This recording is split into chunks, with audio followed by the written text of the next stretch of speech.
Chapter 5 Advice from a Caterpillar.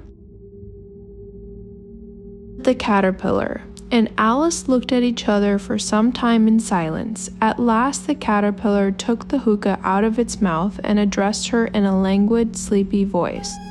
"Who are you?" said the caterpillar. This was not an encouraging opening for a conversation. Alice replied, rather shyly, I hardly know, sir. Just at present, at least I know who I was when I got up this morning. But I think I must have been changed several times since then." "What do you mean by that?" said the caterpillar sternly. "Explain yourself." "I can't explain myself, I'm afraid, sir," said Alice, "because I'm not myself, you see." "I don't see," said the caterpillar. "I'm afraid I can't put it more clearly," Alice replied very politely, "for I can't understand it myself to begin with, and being so many different sizes in a day is very confusing." "It isn't," said the caterpillar. "Well, perhaps you haven't found it so yet," said Alice, "but when you have to turn into a chrysalis, you will someday, you know. And then after that into a butterfly, I should think you'll feel it a little queer, won't you?"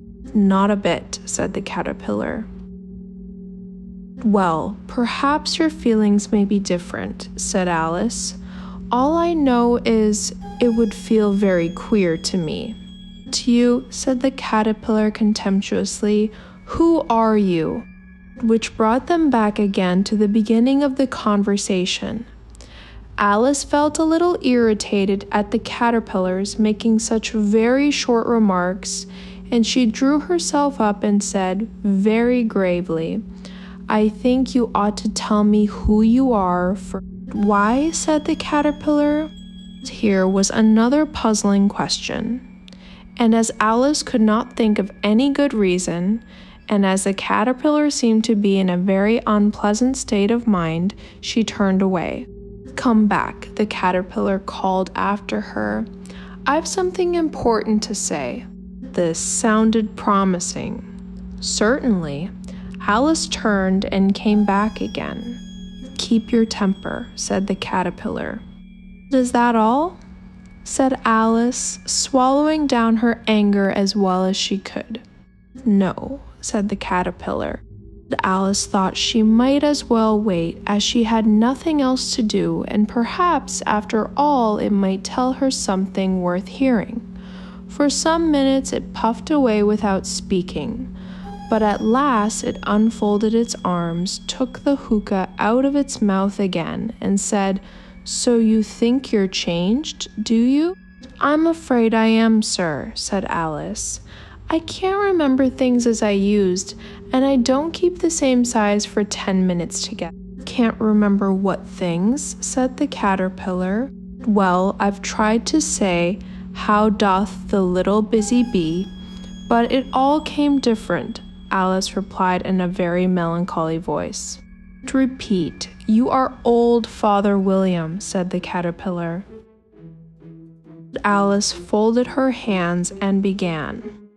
"You are old, Father William," the young man said, "and your hair has become very white, and yet you incessantly stand on your head.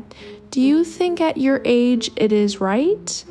"In my youth," Father William replied to his son, "I feared it might injure the brain, but now that I'm perfectly sure I have none, why, I do it again and again." "You are old," said the youth, as I mentioned before, "and have grown most uncommonly fat, yet you turned a back somersault in at the door. Pray, what is the reason of that?"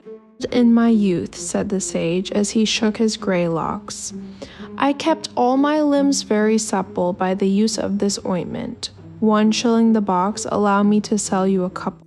"You are old," said the youth, "and your jaws are too weak for anything tougher than suet, yet you finished the goose with the bones and the beak.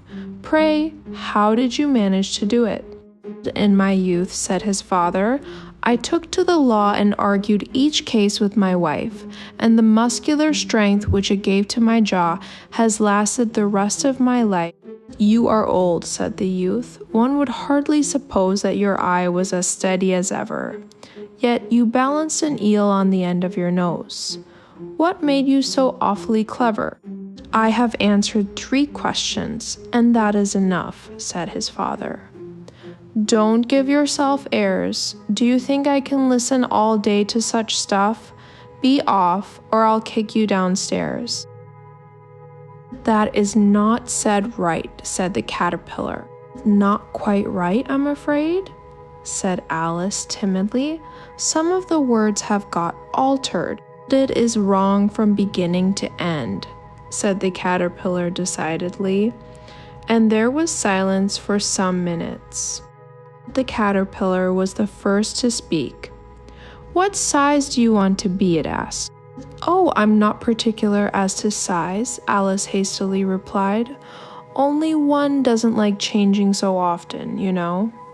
"I don't know," said the caterpillar. But Alice said nothing. She had never been so much contradicted in her life before, and she felt that she was losing her temper. "Are you content now?" said the caterpillar.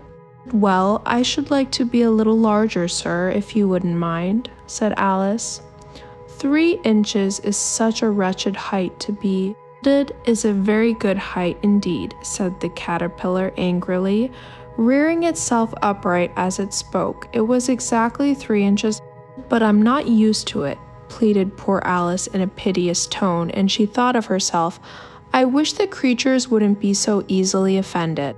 "You'll get used to it in time," said the caterpillar, and it put the hookah into its mouth and began smoking again. This time, Alice waited patiently until it chose to speak again. In a minute or 2, the caterpillar took the hookah out of its mouth and yawned once or twice and shook itself. Then it got down off the mushroom and crawled away in the grass, merely remarking as it went, "One side will make you grow taller, and the other side will make you grow shorter." "One side of what? The other side of what?" thought Alice to herself. "Of the mushroom," said the caterpillar, just as if she had asked it aloud, and in another moment it was out of sight. Alice remained looking thoughtfully at the mushroom for a minute, trying to make out which were the 2 sides of it, and as it was perfectly round, she found this a very difficult question. However, at last she stretched her arms round it as far as they would go and broke off a bit of the edge with each hand. "And now which is which?" she said to herself, and nibbled a little of the right hand bit to try the effect. The next moment she felt a violent blow underneath her chin. It had struck her foot. She was a good deal frightened by this very sudden change, but she felt that there was no time to be lost, as she was shrinking rapidly. So she set to work at once to eat some of the other bit. Her chin was pressed so closely against her foot that there was hardly room to open her mouth, but she did it at last and managed to swallow a morsel of the left-hand bit. "Come, my head's free at last," said Alice in a tone of delight, which changed into alarm in another moment when she found that her shoulders were nowhere to be found. All she could see when she looked down was an immense length of neck, which seemed to rise like a stalk out of a sea of green leaves that lay far below her. "What can all that green stuff be?" said Alice. "And where have my shoulders got to? And oh, my poor hands, how is it I can't see you?" She was moving them about as she spoke, but no result seemed to follow, except a little shaking among the distant green leaves. As there seemed to be no chance of getting her hands up to her head, she tried to get her head down to them, and was delighted to find that her neck would bend about easily in any direction like a serpent. She had just succeeded in curving it down into a graceful zigzag and was going to dive in among the leaves, which she found to be nothing but the tops of the trees under which she had been wandering, when a sharp hiss made her draw back in a hurry. A large pigeon had flown into her face and was beating her violently with its wings. "Serpent!" screamed the pigeon. "I'm not a serpent," said Alice indignantly. "Let me alone." "Serpent, I say again," repeated the pigeon, but in a more subdued tone, and added with a kind of sob, "I've tried every way, and nothing seems to suit them." "I haven't the least idea what you're talking about," said Alice. "I've tried the roots of trees, and I've tried banks, and I've tried hedges," the pigeon went on without attending to her. "But those serpents, there's no pleasing them." Alice was more and more puzzled, but she thought there was no use in saying anything more till the pigeon had finished. "As if it wasn't trouble enough hatching the eggs," said the pigeon, "but I must be on the lookout for serpents night and day. Why, I haven't had a wink of sleep these 3 weeks." "I'm very sorry you've been annoyed," said Alice, who was beginning to see its meaning. "And just as I'd taken the highest tree in the wood," continued the pigeon, raising its voice to a shriek, "and just as I was thinking I should be free of them at last, they must needs come wriggling down from the sky. Ugh, serpent! But I'm not a serpent, I tell you," said Alice. Well, what are you?" said the pigeon. "I can see you're trying to invent something." I'm a little girl," said Alice rather doubtfully, as she remembered the number of changes she had gone through that day. "A likely story indeed," said the pigeon in a tone of the deepest contempt. "I've seen a good many little girls in my time, but never one with such a neck as that. No, you're a serpent, and there's no use denying it. I suppose you'll be telling me next that you never tasted an egg." "I have tasted eggs, certainly," said Alice, who was a very truthful child, "but little girls eat eggs quite as much as serpents do, you know." "I don't believe it," said the pigeon. "But if they do, why then they're a kind of serpent. That's all I can say." This was such a new idea to Alice that she was quite silent for a minute or two, which gave the pigeon the opportunity of adding, "You're looking for eggs, I know that well enough. And what does it matter to me whether you're a little girl or a serpent?" "It matters a good deal to me," said Alice hastily.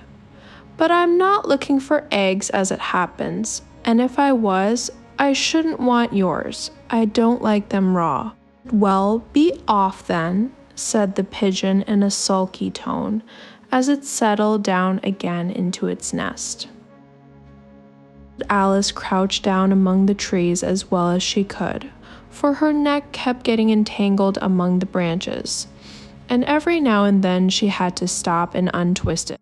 After a while she remembered that she still held the pieces of mushroom in her hands, and she set to work very carefully, nibbling first at one and then at the other, and growing sometimes taller and sometimes shorter, until she had succeeded in bringing herself down to her usual height.